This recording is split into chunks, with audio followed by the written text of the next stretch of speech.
हमने एक बार ऐसा कहा कि महादेव के ऊपर ओम नमः शिवाय कह के जल चढ़ाते हो, उनको ज्यादा आनंद नहीं आता होगा, राम राम राम राम राम कहते। हमने जो हमारे महादेव हैं उनके लिए जो जल झारी बनवाई है, जो श्रृंगी बनवाई है, उसमें भी पूरे राम नाम अंकित करवाए हैं कि जो भी जल जावे दुग्ध जावे वो राम नाम स्पर्श करके जावे, महादेव को प्रिय लगेगा। हम कहते हैं हनुमान जी के सामने जाके राम रक्षा स्तोत्र करो, राम जी के सामने जाके हनुमान चालीसा करो। अपने प्रिय की बात सुनने में ज्यादा अच्छा लगता है। अपनी प्रशंसा सुनने में जो प्रसन्न हो वो तो संसारी जीव है, अपने प्रिय की बात सुनने में अच्छा लगता है। तो महादेव से जिसने प्रेम लक्षणा भक्ति के अलावा कुछ भी मांगा उसका नाश हुआ। रावण ने लंका मांगी, कंस ने अमर होने का वरदान मांगा तो भगवान शिव ने धनुष दे दिया, और धनुष देते हुए क्या कहा, नारायण के सिवा कोई तोड़ेगा नहीं और जो तोड़ेगा वो तुझे छोड़ेगा नहीं। कंस बोले ये कोई बात होती है, मैं तो अमर। अरे तो तू रहे ना अमर, इसको छुपा के रखियो, ऐसी जगह रखियो कि नारायण के हाथ ना पड़े। जब तक नारायण के हाथ नहीं पड़ेगा तब तक तू नहीं मरेगा, और नारायण के अलावा कोई इसको तोड़ नहीं पाएगा। वही नारायण कृष्ण बन करके आए, और प्रसंग आता है, मल्लानाम मशनिर्णिनाम नरवर स्त्रीणाम स्मरो मूर्तिमान गोपानाम स्वजनो सताम चितभुजाम शास्त्रा सुपुत्रो शिशु मृत्युर्भोज पतिर विराट विदुषाम तत्वम परम योगिनाम वृष्णीनाम पर देवते विदितो रंगम कथा शाग्रज। जब रणभूमि में प्रवेश करते हैं उससे पूर्व उस धनुष को उठाते हैं, और तुरंत बलराम जी महाराज कहते हैं, जय जय, बहुत दिन आए गए आपके हाथ में बंसी देखी है, आज ने एक धनुष उठाए के दिखाओ। और जैसे ही ठाकुर जी ने धनुष धारण किया तो एक क्षण के लिए लगा मानो जैसे त्रेता युग प्रकट हो गया हो और कृष्ण ही राम बन गए हों। बलराम जी महाराज घुटने पर बैठ गए, मानो लक्ष्मण बैठे हों हाथ जोड़ करके। एक प्रत्यंचा चढ़ाई, दूसरी प्रत्यंचा चढ़ाई, आकाश में देवी देवता कहने लगे ये दृश्य हमने पहले देखा है, त्रेता में जनक की सभा में ऐसे ही धनुष उठाया था, ऐसे बिल्कुल वही चाल, बिल्कुल वही अदा, वैसे ही केश हैं, वैसे ही नेत्र हैं। राम कृष्ण के रूप में कोई अंतर नहीं है, एक जैसे हैं दोनों। उसी अदा के साथ में जैसे ही तीसरी प्रत्यंचा चढ़ाई, धनुष तोड़ दिया बीच में से, और कंस घबराया, महादेव बचाइए। बोले मैंने तो कहा था इस धनुष को नारायण के अलावा कोई तोड़ेगा नहीं। बोले ये तो बालक है जिसने तोड़ा। बोले बालक नहीं है मूर्ख, तोड़ दिया है तो समझ जा कौन है, साक्षात नारायण है। और भगवान गए, जाकर के केश पकड़ करके पटक दिया कंस को, मृत्यु हो गई उसकी। दो नाम, तीसरा नाम भस्मासुर। तपस्या की, तपस्या करके महादेव को प्रसन्न कर लिया। महादेव बोले वरदान मांगो, वरम ब्रूयात। क्या कहता है, जिसके सिर पे हाथ धर दूं वो जल के भस्म हो जाए। महादेव बोले आजकल ऐसे वरदान देने हमने बंद कर दिए। बोले नाथ मुझको यही वरदान चाहिए। महादेव बोले ठीक है तथास्तु, जिसके सिर पे हाथ धरोगे जल के भस्म हो जाएगा। हो गया वरदान? बोले हाँ आ गया। किसी के सिर पे हाथ धरोगे जल के भस्म हो जाएगा, चेक कर लो। तो भस्मासुर बोला आपके सिर पे ही धर के देखता हूं। महादेव बोले अरे पागल क्या करता है? बोले हमको बस आप पे ही, हमको आपसे ही शत्रुता है, आपको नष्ट करना है और पार्वती जी को अपना बनाना है। महादेव दौड़े आगे आगे, पीछे भस्मासुर दौड़ा हाथ लेकर के। तब नारायण पधारे, हरि पधारे, आकर के भगवान शिव को एक गुफा में ले गए। क्या हो गया? बोले देखो मैंने वरदान दिया, मेरे पीछे भागता है। बोले आप इतने भोले क्यों, सबको वरदान दे देते हो। लेकिन अच्छा है आप मुंह मांगा वरदान दे देते हो, उस व्यक्ति का नाश भी उसी वरदान से ही हो जाता है, अगर वो भक्ति के विहीन कुछ मांग ले तो। रुको मैं देख के आता हूं। भगवान एक सामान्य से व्यक्ति का रूप धारण करके गए और भस्मासुर को बीच रास्ते में रोक करके बोले क्या बात है? बोले हट जाओ मेरे रास्ते से, महादेव गए हैं, उनके सिर पे हाथ धरना। अच्छा सिर पे हाथ धर के भस्म करोगे? बोले हाँ। कुछ साल पहले मैंने भी तपस्या करके यही वरदान मांगा था, जिसके सिर पे हाथ धर दूं भस्म हो जाए। बोले फिर? उसके सिर पे हाथ रखा। बोले हुए तुम भस्म? बोले नहीं हुए। अरे ये ऐसे ही झूठ बोलते हैं, कह देते हैं तथास्तु लेकिन होता कुछ नहीं है। बोले तो फिर डर के भाग क्यों रहे? बोले इसलिए ताकि तुझको विश्वास हो जाए कि हाँ तू भस्मासुर हो गया है। अब मैं क्या करूं? बोले एक बार अपने ऊपर ही रख के देख ले। कोई है नहीं बलवली, ऐसे ही बोल देते हैं तथास्तु।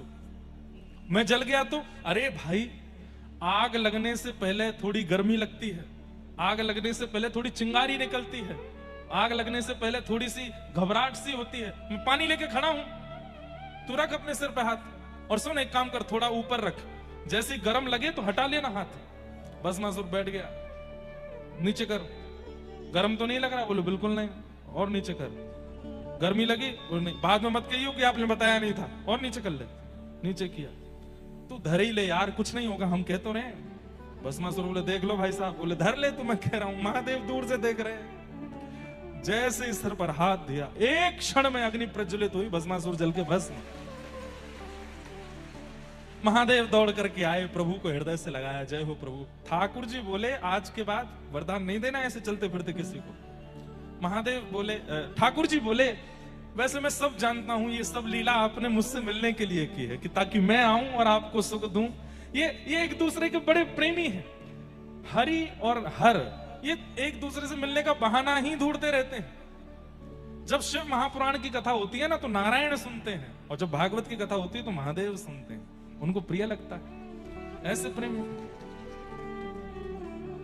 जिसने भी भक्ति विमुख वरदान महादेव से मांगा, उसकी उल्टी गिनती शुरू। इसलिए मत मांगो। हम आपको रोक नहीं रहे हैं कि भैया महादेव हमको पेपर में पास कर देना, महादेव हमको, हमारे एग्जाम आ रहे हैं, हमारे पेन हम धर दे, छुपा देते हैं महादेव से पेन, इसमें शक्ति भर दो, लिखें तो महाराज धारा प्रवाह। महादेव से कृष्ण प्रेम मांगो। भाई जिसके पास जो वस्तु होती है वही तो मांगी जाती है। आप हमसे आकर के कहो कि महाराज जी कोई फिल्मी गाना सुनाओ, कैसे गा दूंगा मैं, मेरे को नहीं आता, मैं कैसे सुनाऊंगा। आप मुझसे कहो कोई कीर्तन सुना दो, तो सुना दूंगा, क्योंकि मेरे पास वो है। अब आप जाकर के किसी हलवाई की दुकान पर मिठाइयां रखी और आप जाके बोलो भैया वो 2 इंच वाला बोल्ट दे दो, थोड़े नट दे दो, पेचकस दे दो, वो गए कहाँ आ गए भाई, मिठाई की दुकान है, रसगुल्ला लो, गुलाब जामुन लो, और क्या मिलता है, हाँ पेठा लो और घेवर लो। ये नट बोल्ट तो मिस्त्री की दुकान पे जाओ। ऐसे ही महादेव से केवल प्रेम मांगिए। मैं आपको विश्वास के साथ कह सकता हूं, नेत्रों के आंसू बंद नहीं होंगे यदि महादेव प्रसन्न हो गए तो। धारा प्रवाह कृष्ण विरह में नेत्र सजल ही रहने वाले हैं सदा। इतना प्रेम है उनके पास, लेकिन कोई प्रेम नहीं मांगता। सब संसार के विषय भोग वस्तु मांगते हैं। महाकाल भगवान के मंदिर में इतनी भीड़ लगती है, बड़े बड़े लोग जाते हैं, खिलाड़ी जाते हैं, स्टार्स जाते हैं, ना जाने कौन कौन जाते हैं। किस लिए गए? हम मैच में जीत जाएं इसलिए गए, हमारी पिक्चर अच्छी चल जाए इसलिए गए, हमारा व्यापार बढ़िया चल जाए इसलिए गए। अरे ये सब मत मांगो महादेव से। महादेव से तो केवल प्रेम मांगो।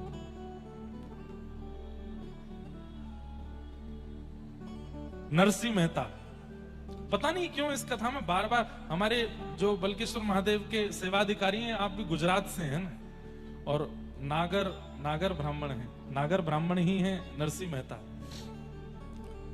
तो नरसिंह मेहता जब उनके सामने महादेव प्रकट हुए,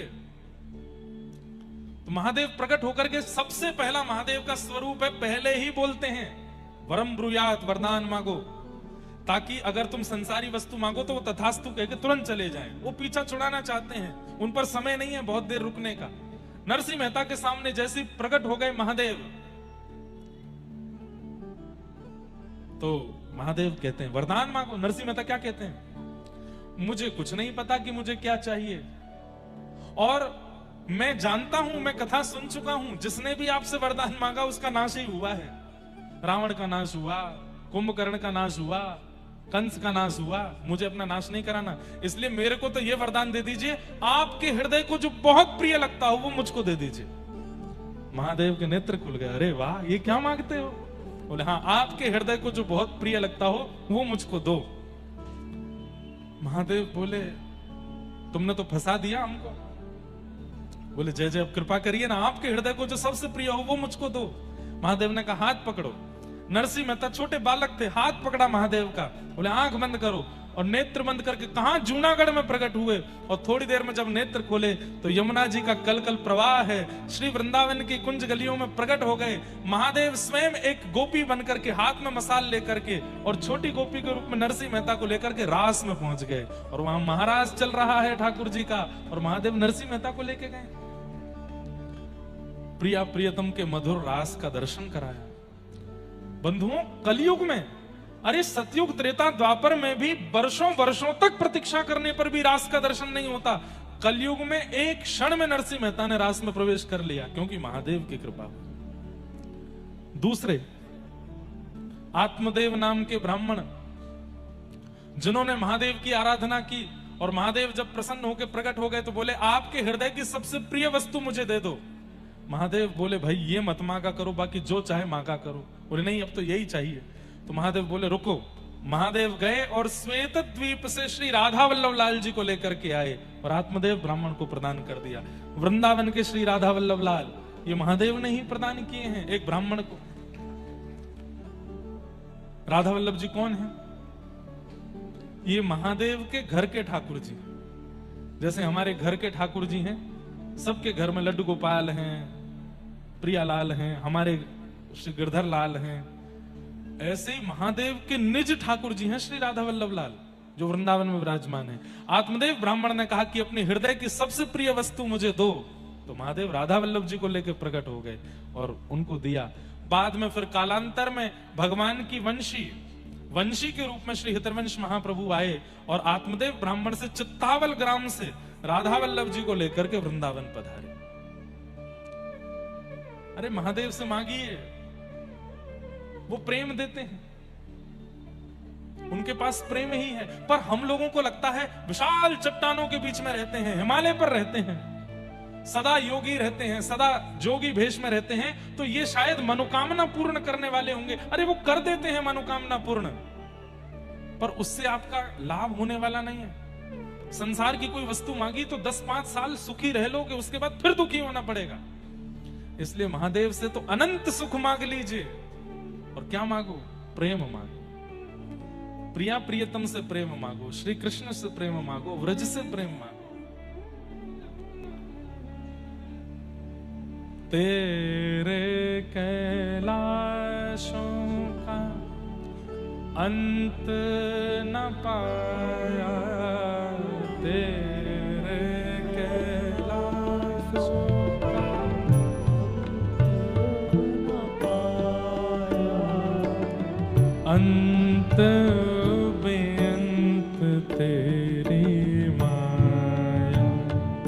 ओ भोले बाबा, अंत बेअंत तेरी माया। आओ शिव कैलाशों के बस, होली धारों के राजा, शंकर संकट हरणा। ओ भोले बाबा, शंकर संकट। आप सब आगरावासी, चारों दिशाओं में महादेव बैठे, नित्य जाया कीजिए उनके पास। बल्केश्वर महादेव प्रणाम किया कीजिए और कहा कीजिए कि वृंदावन से प्रीति बढ़े हमारी, व्रज से प्रेम बढ़े हमारा, ऐसी कृपा करो। ओ शिव कैलाशों के बस, भोली धारों के राजा, शंकर संकट हरणा। ओ भोले बाबा, शंकर संकट।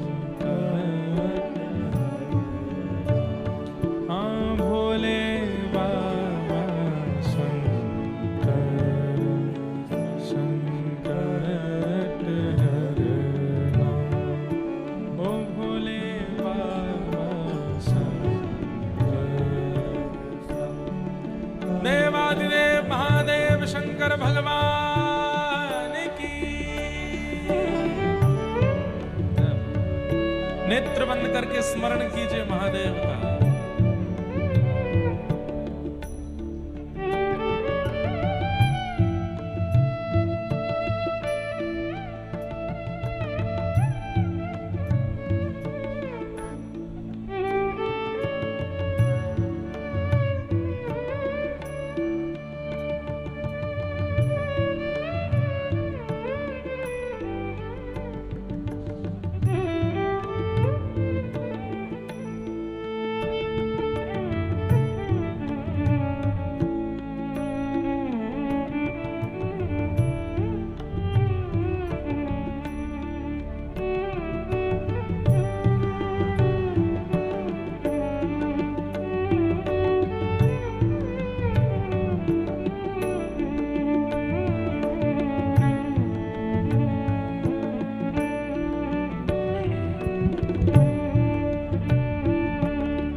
बेल की पत्तियां भांग धतूरा, बेल की पत्तियां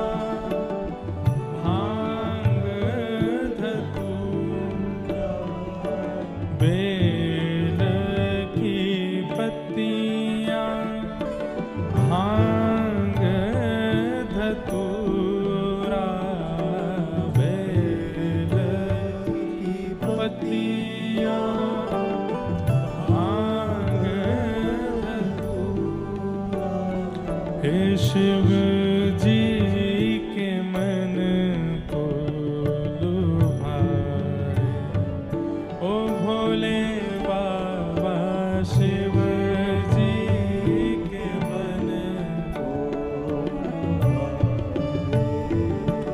ओ शिव कैलाशों के वस धौली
देव महादेव शंकर भगवान की।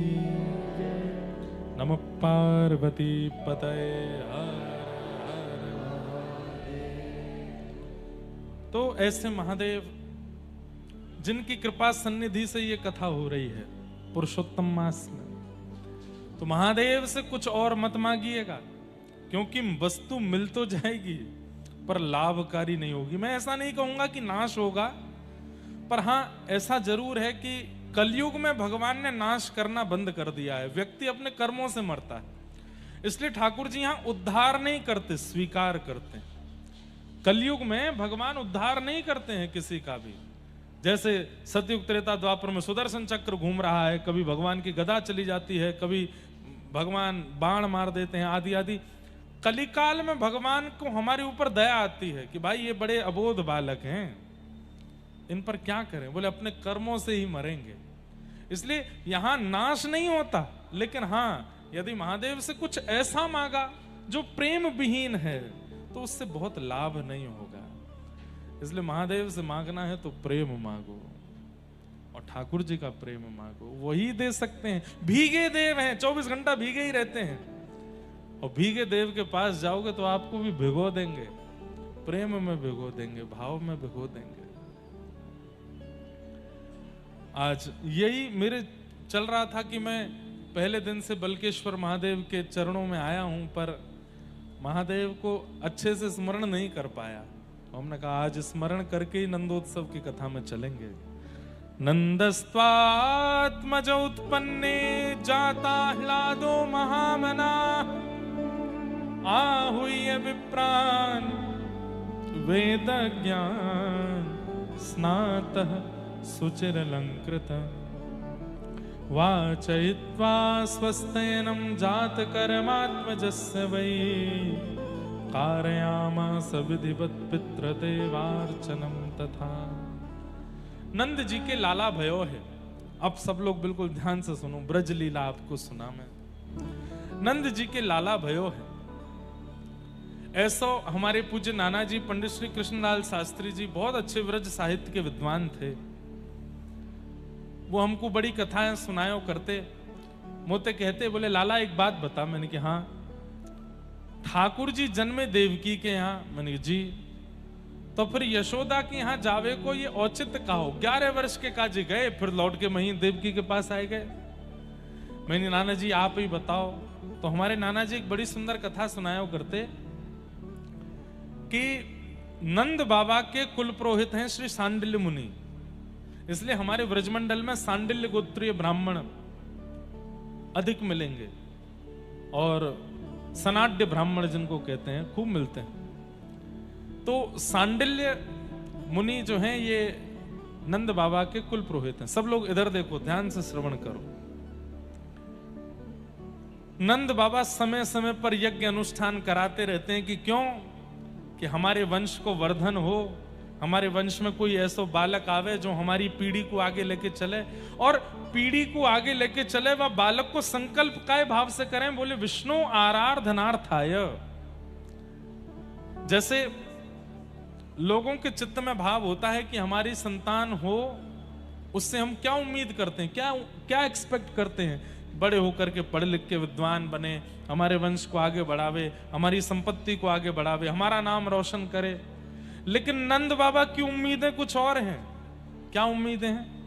9 लाख गैया हैं नंद भवन में, मेरे बाद इनकी सेवा कौन करेगो, इनको गोबर कौन उठावेगो, इनको चरावे कौन जावेगो।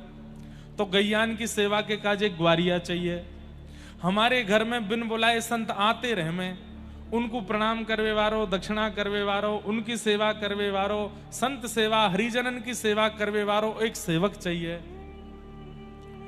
व्रजमंडल के राजा हैं नंद बाबा, लेकिन राजान जैसे काम ना आए तो कहा करें। बोले ब्रजवासीन के घर घर जाए के सब सुखी तो हैं, सब प्रसन्न तो हैं, यही पूछते रहे, तो मेरे बाद कौन पूछेगो। और इन ब्रजवासीन की चरणन की धूल में सदा लौटवे को काम कौन करेगो। कहीं पर भी वंश बढ़े, संपत्ति बढ़े, आदि आदि कामनाओं से पुत्र की कामना नहीं है। स्पष्ट है, विष्णु आराधनार्थाय। विष्णु संबंधी जितनी भी वस्तु हैं उनकी आराधना करने के लिए एक बालक चाहिए, ये संकल्प करते हैं ना नंद बाबा। तो हमारे नाना जी कहते, बोले लाला हर यज्ञ में यही संकल्प करते हैं, गैयन की सेवा करवे वारो, ब्रजवासीन की सेवा करवे वारो, संत जनन की, रसिक जनन की सेवा करवे वारो एक लाला मुकु चाहिए। तो ठाकुर जी इतने प्रसन्न हो गए कि जन्मे तो देवकी के यहां, लेकिन जन्म लेते ही दौड़ करके आए नंद बाबा के यहां। क्यों? बोले आपने जो बालक की कामना करी है, ऐसो बालक में कोई और दे ना सकूं, ऐसो बालक बनके तो मैं स्वयं ही आऊंगा। गैयन की सेवा, हरिजनन की सेवा, ब्रजवासीन की सेवा, ये मुत बढ़िया कोई ना कर पावेगो, या हमारे में कोई अंश नहीं भेजूंगो, कोई आशीर्वाद नहीं भेजूंगो, मैं स्वयं आऊंगो। तो एक कारण तो ये, इसलिए ठाकुर जी नंद बाबा के यहाँ आए। दूसरा कारण बहुत सुंदर, तो सांडिल्य मुनि यज्ञ कराने आते रहते हैं। सांडिल्य मुनि नंद बाबा के परिवार से भली भांति परिचित भी हैं, लेकिन एक बार सांडिल्य मुनि कहीं बड़े व्यस्त हो गए, आ नहीं पाए, और उन्होंने अपनो भांजो भेजो। कि लाला तू चलो जा नंद बाबा के यहाँ कि यज्ञ है वह कराया।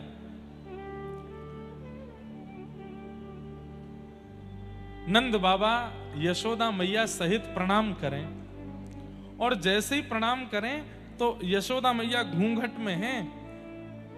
अब ये ऐसी भी बात है कि नंद बाबा उम्मीद छोड़ चुके हैं कि अब हमारे लाला होएगा, क्योंकि यशोदा मैया 80 वर्ष की है गई, नंद बाबा भी 80-85 के आसपास के हैं।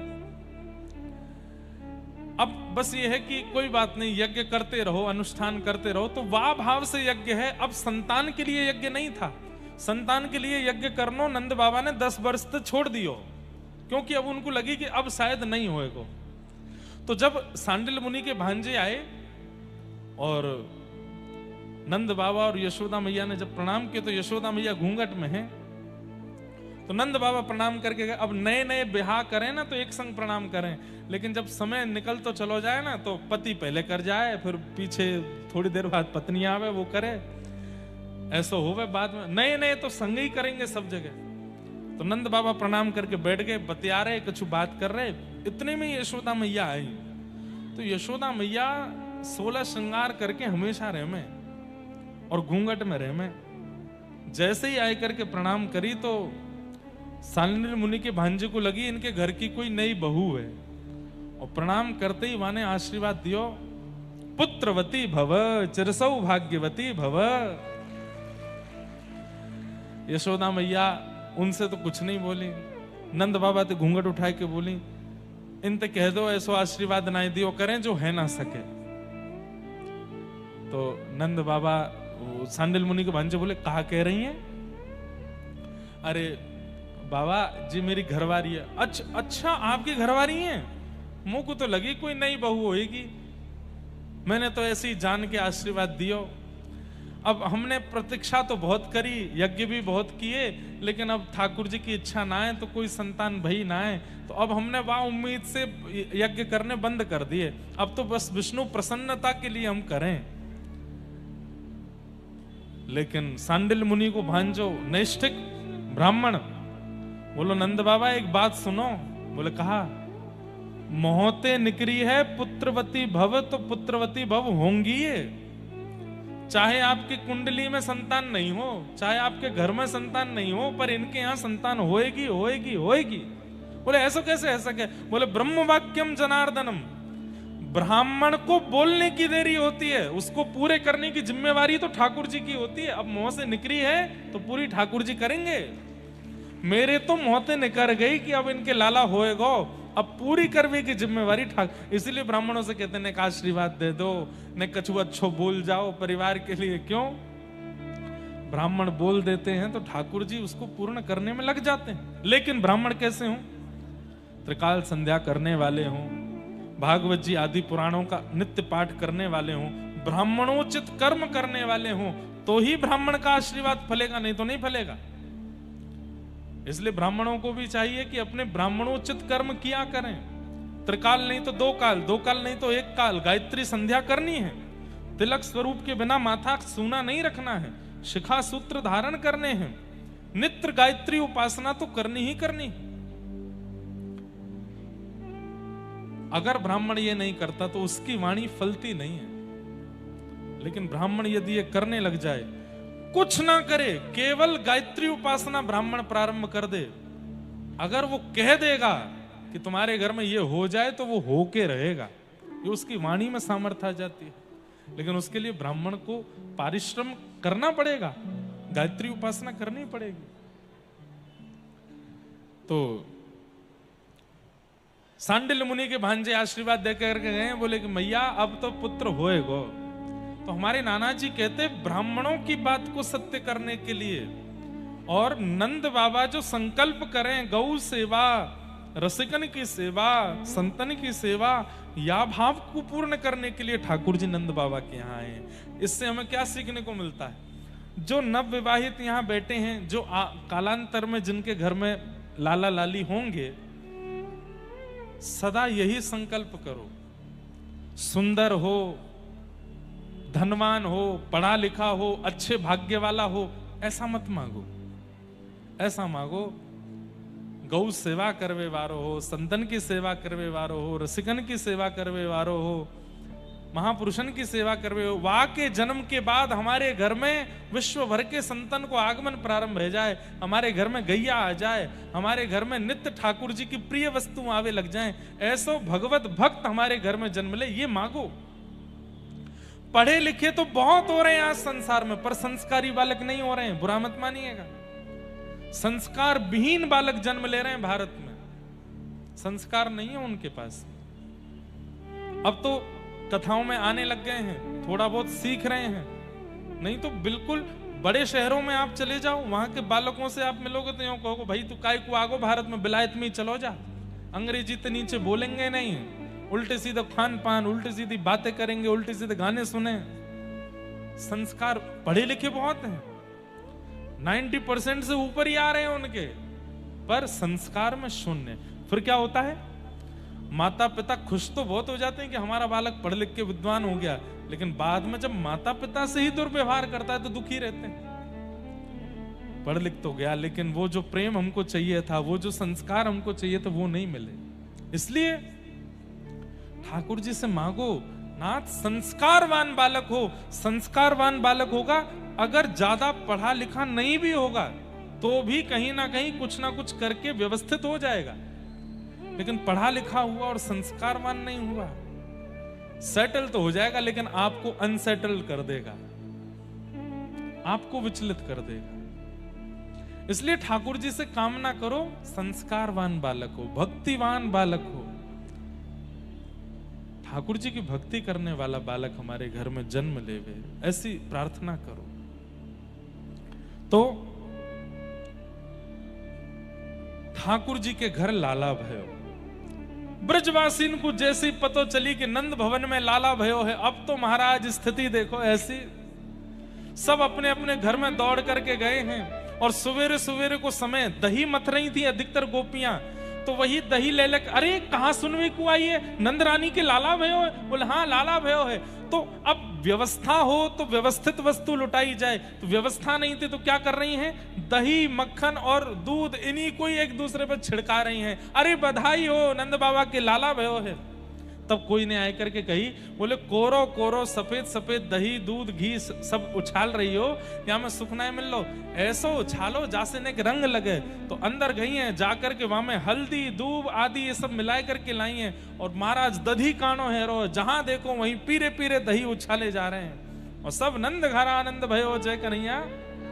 इसमें सबसे बड़ी आश्चर्य की बात क्या है, ये ब्रजवासी जो उत्सव मना रहे हैं, इन्होंने अभी तक लाला को देखा भी नहीं है, और बिना देखे ही इतने उत्साह में उत्सव मना रहे हैं। इसका मतलब क्या है, कृष्ण केवल एक बालक के रूप में नहीं, वातावरण के रूप में, वायु के रूप में, प्रकृति के रूप में, स्पर्श के रूप में, मतलब पूरे व्रजमंडल के रूप में कृष्ण आ गए हैं। बिना देखे ही उतना उत्साह प्रकट हो रहा है।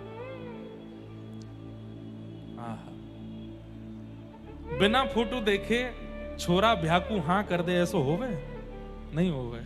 पहले फोटो देखेगो, पहले मिलेगो, फिर हाँ करेगो। लेकिन बिना देखे ही इतने उत्साह में भर गए। अरे उत्साह का वर्णन यदि आप सुन लेंगे भागवत जी में, अवाद्यंत विचित्राणी वादित्राणी महोत्सवे, 6 महीने तक नाचते रहे ब्रजवासी। कब रात हो रही है, कब दिन हो रही है, किसने खाया किसने पिया कोई पता नहीं।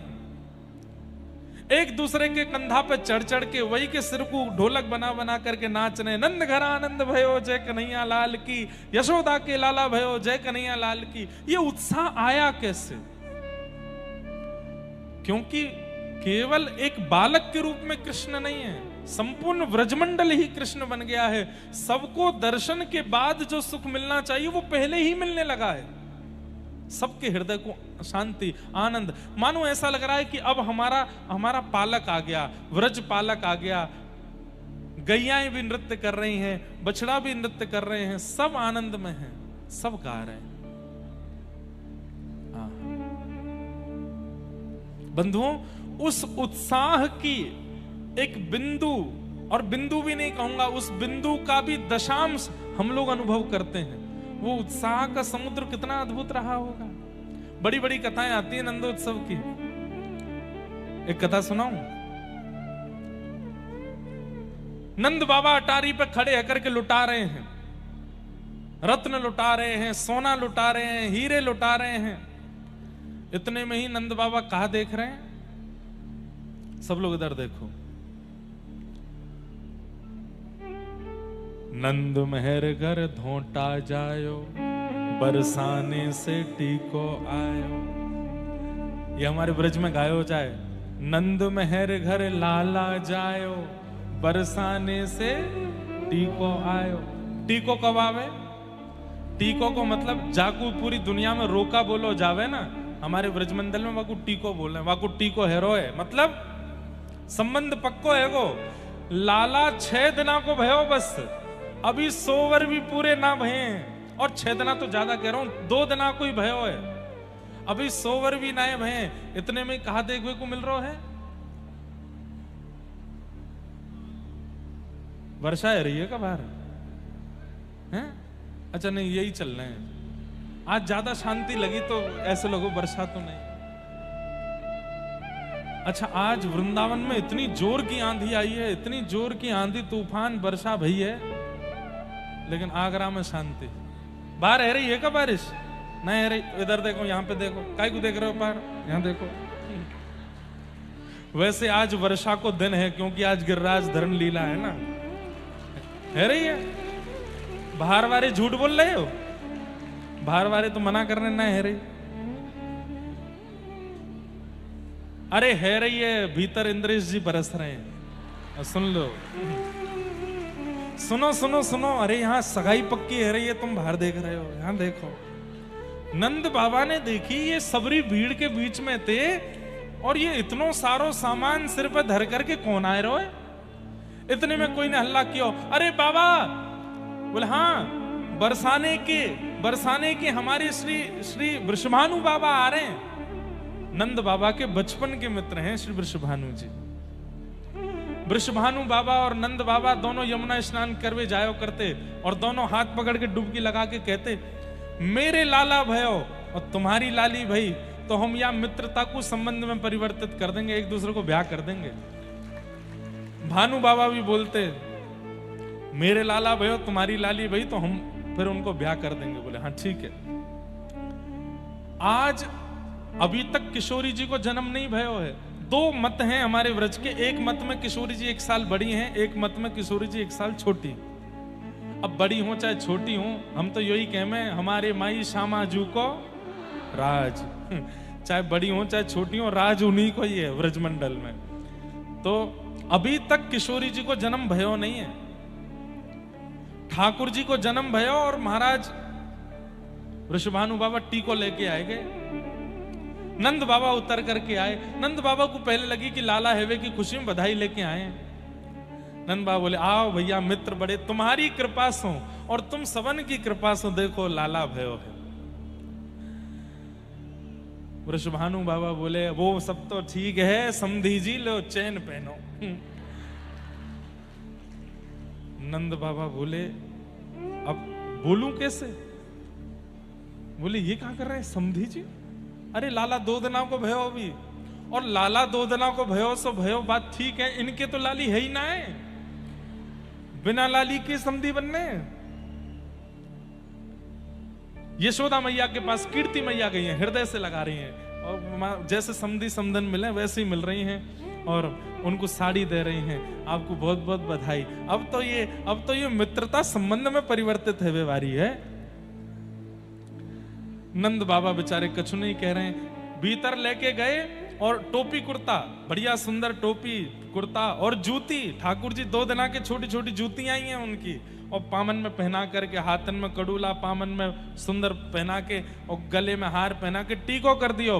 ब्राह्मण देवता पूरा वो कर रहे हैं, मंत्रोच्चारण कर रहे हैं, और नंद बाबा यशोदा मैया खड़े खड़े संकोच में देख रहे हैं, ये है कारो है। और जैसे ही नारियल धरो हाथ में, 2 दिना के लाला के हाथ में नारियल धर के, और महाराज सबरे बरसाने वाले तो बधाई देने लगे, बधाई हो, सबन को बधाई हो, संबंध पक्को है गो, टीको है गो लाला को। 2 दिना के गोपाल जी को टीको है गो। नंद बाबा बोले, वृषभानु बाबा ने कि एकांत में आओ। एकांत में गए। बोले, कहा बात है? देखो आप बुरो मत मानियो, मैं आपको संकोच में ना डालना चाहूं, पर संबंध तो तब होवे जब लाली लाला दोनों हूं मैं। लाला है क्यों मान लियो कि आपने वाको टीको कर दिया, अभी 2 ही दिना को है, लेकिन लाली अभी बरसाने में किलकारी तो भई नहीं है और आप संबंध पक्को कर गए। बोले मैं यही मारे संबंध पक्को करके गया हूं। 9 लाख गैया चारों तरफ नंद भवन के खड़ी हैं, तो गैया साक्षी, हजारों ब्रजवासी चारों तरफ खड़े हैं, तो ये सब ब्रजवासी साक्षी, असंख्य ब्राह्मण वेद ध्वनि पाठ कर रहे हैं, ये सब साक्षी बनेंगे। मैं टीको करके लाल को जा रहा हूं। अब आकाश में बैठे देवतान को भी ध्यान रखना पड़ेगा, लाला को टीको है गयो, कहीं क्वारो नहीं रह जाए, हमारी बरसाने में लाली भेजे। मैं तो पक्को करके जा रहा हूं, तुम्हारो लाला कहीं क्वारो नहीं रह जाए। अरे गैयाओं ध्यान रखियो लाला को। अरे ब्रजवासियों सबरे अब तक तो यही जप रहे, अभी तो भयो ना है, अभी तो भयो ना है, अभी तो ब्रज में यही कीर्तन चलता था, अभी तो भयो ना है, जाने कब होएगो। अब से अपनो संकीर्तन बदलो, अब कहा कहनो अभी तो भई ना है, अभी तो भई ना है, जाने कब होएगी। और बोले चाहो कि इतने बरसन में भयो लाला कहीं क्वारो नहीं रह जाए, तो अब यही मंत्र जाप शुरू करो कि बरसाने में छोरी आनी चाहिए। और भैया मैं यही मारे टीको करके जा रहा हूं कि मुझको विश्वास है यमुना जी, गैया और ये सब ब्राह्मण मुझको निराश नहीं करेंगे, बरसाने में तो लाली ही आवेगी। अब तो बस प्रतीक्षा करो। ठाकुर जी के हैवे के बाद से ही व्रजमंडल में नाम जब शुरू हो गए, अभी तो भई ना है, अभी तो भई ना है, जाने कब होएगी। जब ठाकुर जी 1 साल के भय, प्रथम जन्माष्टमी हुई है व्रजमंडल में, ऐसा उत्सव मनाया कि बादलों के रंग बदल गए, कोई गुलाबी कोई बैगनी, इतना उत्सव ब्रजमंडल में मनाया।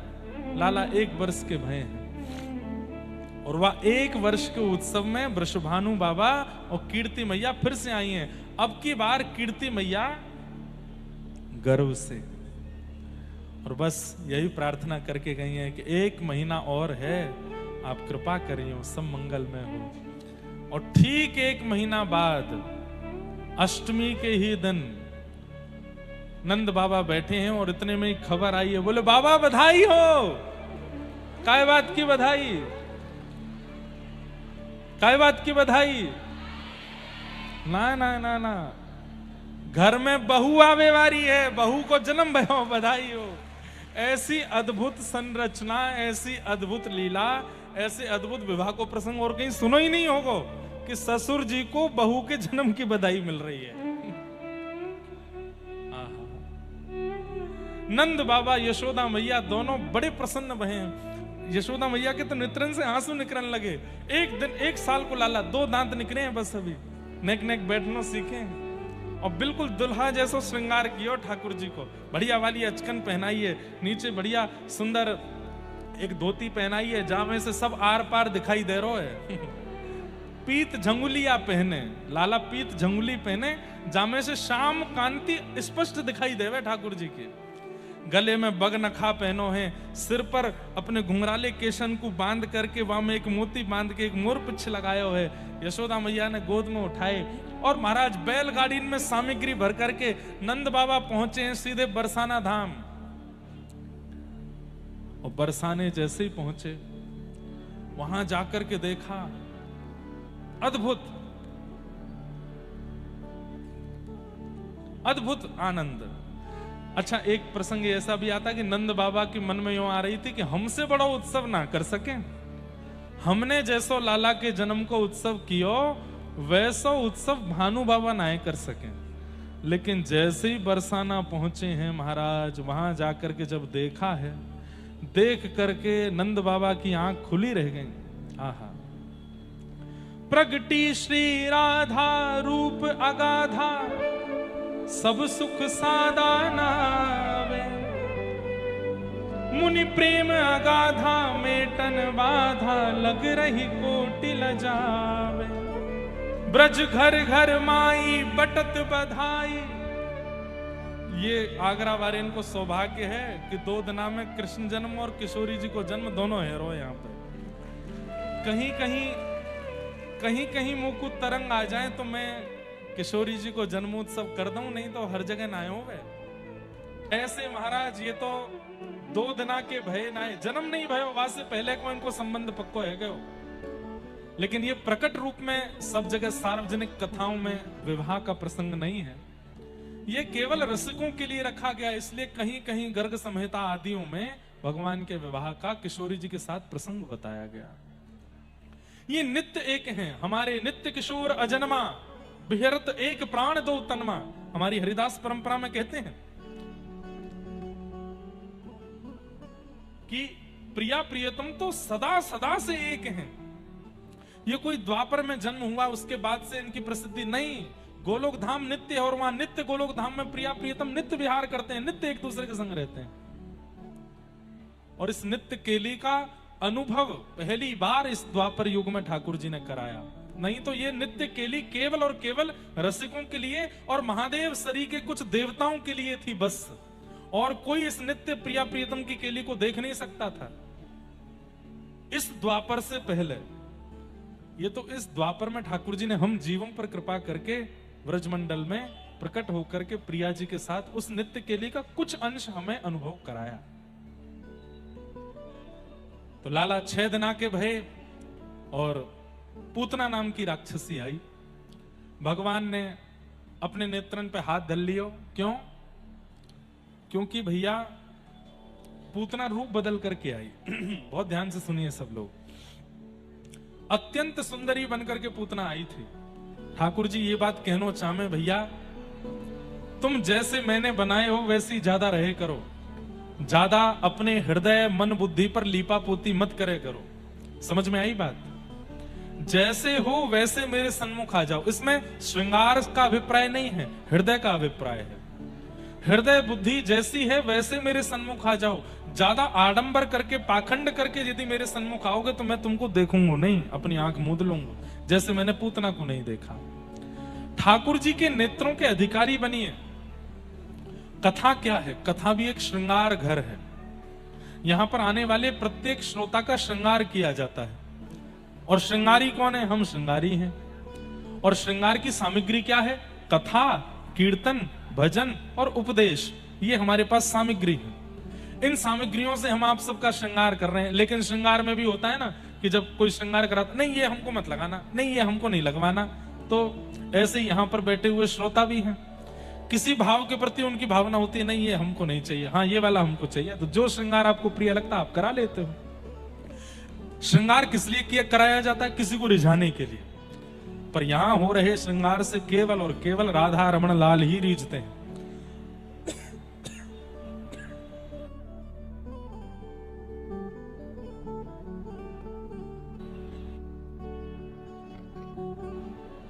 और कोई नहीं रीझता है। लेकिन कई लोग हैं वो श्रृंगार ही नहीं कराते। वो श्रृंगार घर में आकर के जैसे आए थे वैसे ही चले जाते हैं। तो फिर सब लोग टोकते हैं उनको, अरे भाई तू श्रृंगार घर में जाकर के भी अपना श्रृंगार करा के नहीं आया। तो यहां हजारों लोग आ रहे हैं पर सबका श्रृंगार नहीं हो रहा, किसी किसी का हो रहा है। जो तत्व, अच्छा श्रृंगार की भी एक विधा है, सीधे बैठो हिले डोलो मत, तो ही श्रृंगार बढ़िया होता है। लेकिन आप बार बार विचलित होते रहोगे, बार बार अब कोई काजल लगा रहा है आंख में और आप यूं यूं यूं करते जा रहे हो तो क्या होगा?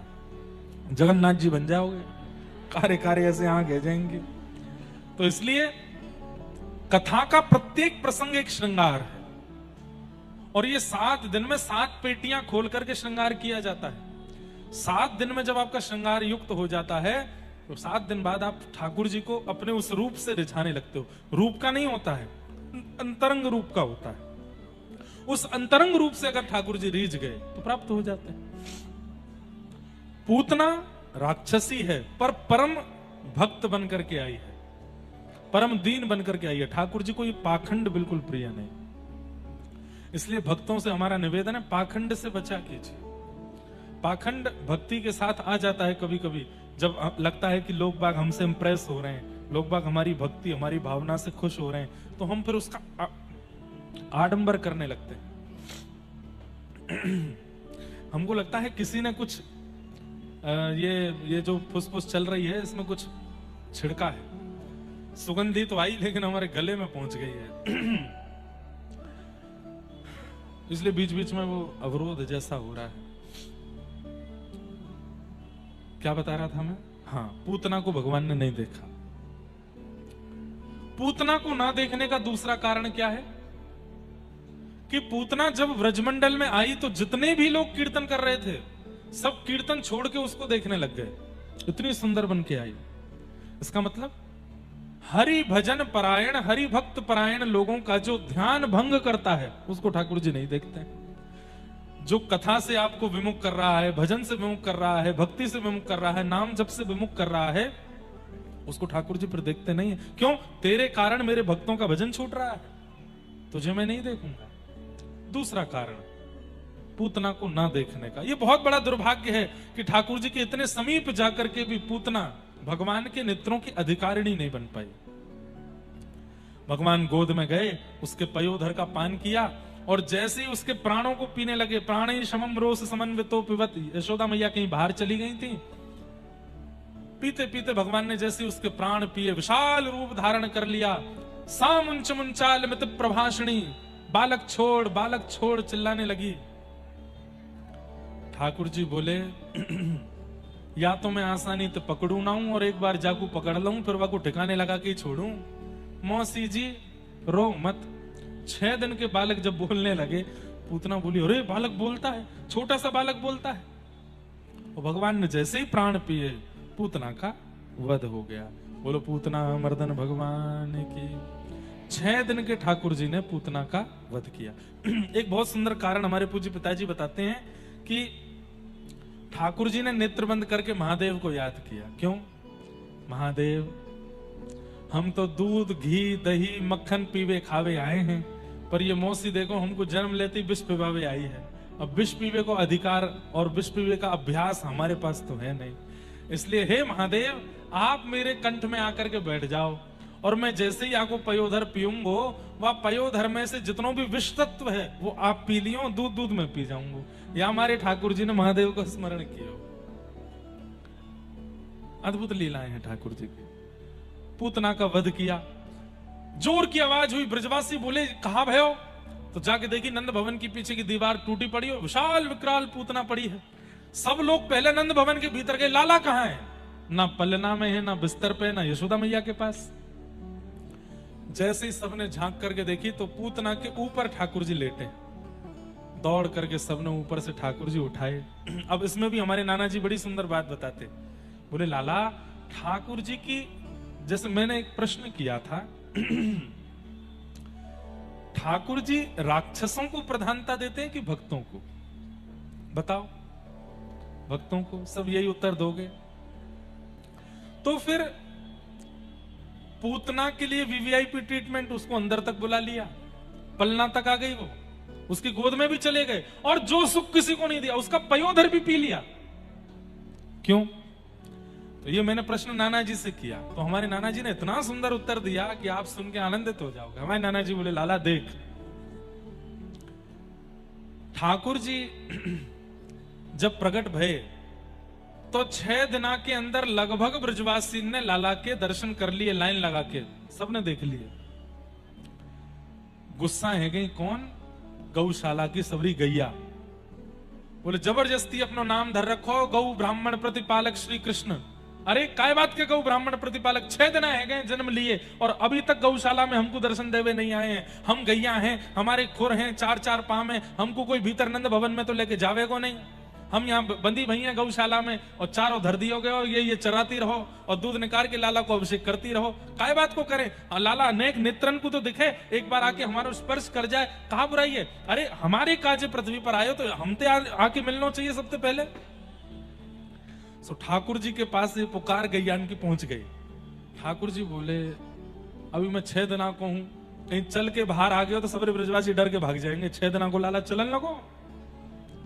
सामर्थ्य तो पूरी है मुंह में, लेकिन मुंह को पूर्ण रूपेण लाला जैसी लीला करनी है तो मैं चलूंगा नहीं, फिरूंगा नहीं, लेकिन गैयान को दर्शन कैसे दूं? तो ठाकुर जी बोले रुक जाओ, एक लंबी नसैनी मंगाऊंगा। भाई नसैनी समझे? एक लंबी सीढ़ी मंगाऊं, बापे चढ़ के तुम सबन को दर्शन कराऊंगा। बोले कैसे? तो 6 दिना के ठाकुर जी ने पूतना को इतनो वीवीआईपी ट्रीटमेंट दियो, भीतर तक बुलाए लगे। क्योंकि ठाकुर जी जानते हैं कि अपने रूप में आएगी तो ये लंबी हो जाएगी और या के पयोधर पर लटको लटको मैं भी ऊपर पहुंच जाऊंगा तो सबरी गैयान को मेरो दर्शन है जाएगो।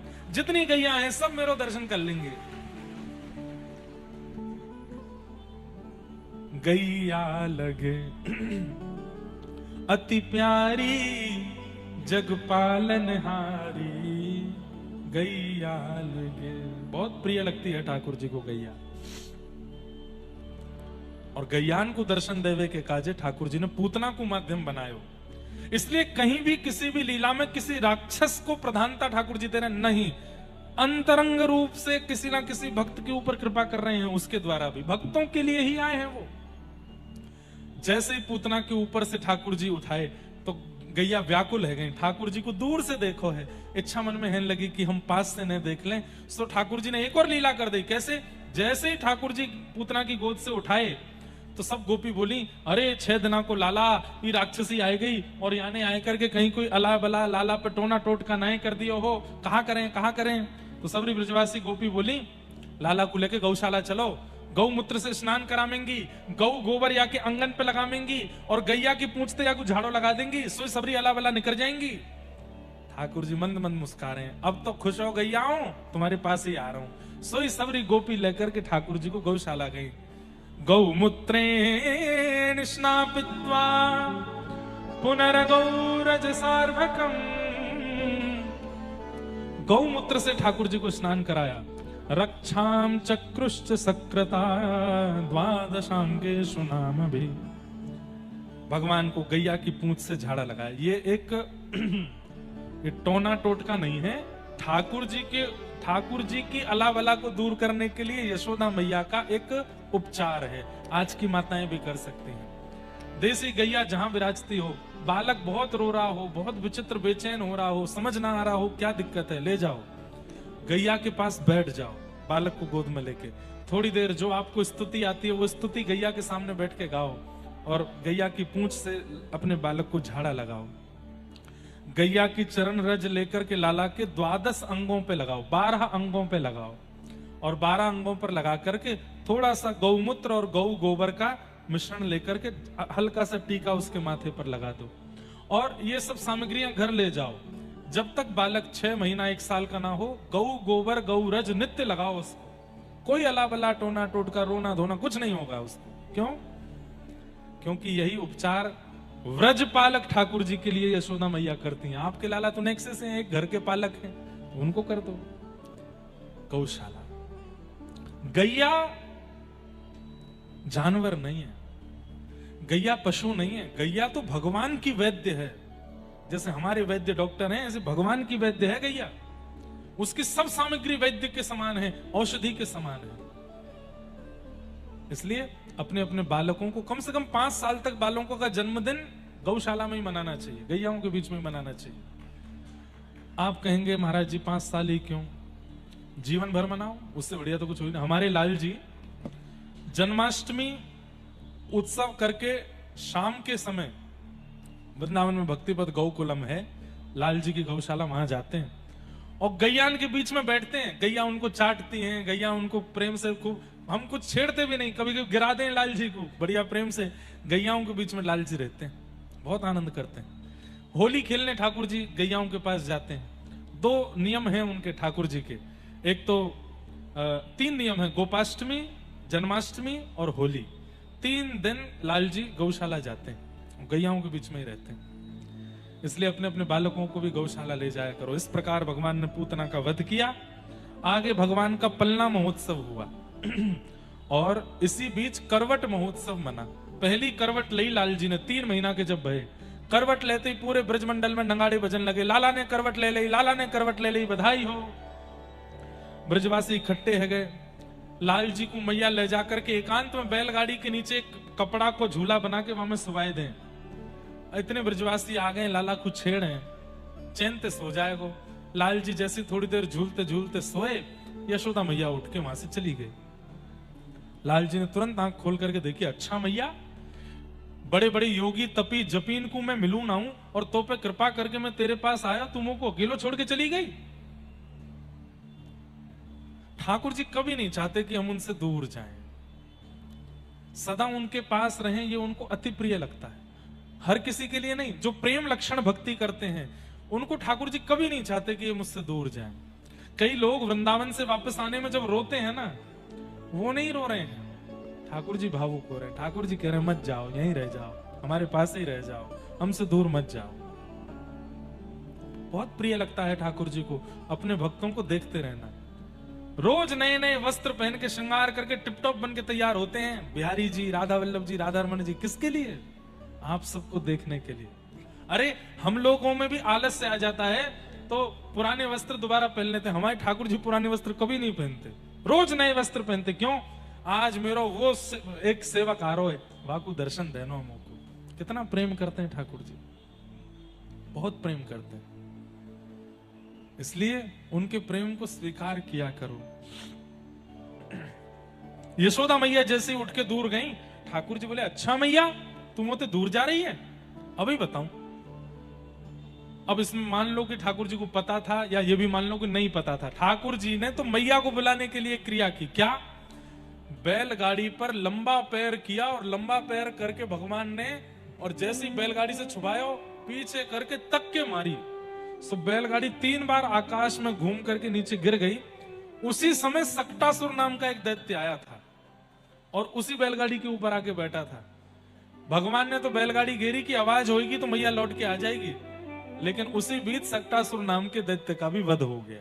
बोलो सक्टासुर मर्दन भगवान की। सोचिए बंधुओं, एक बात बोलूं,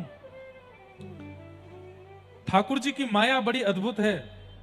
शास्त्री जी अनुज जी को भेजो। ठाकुर जी की माया बड़ी अद्भुत है।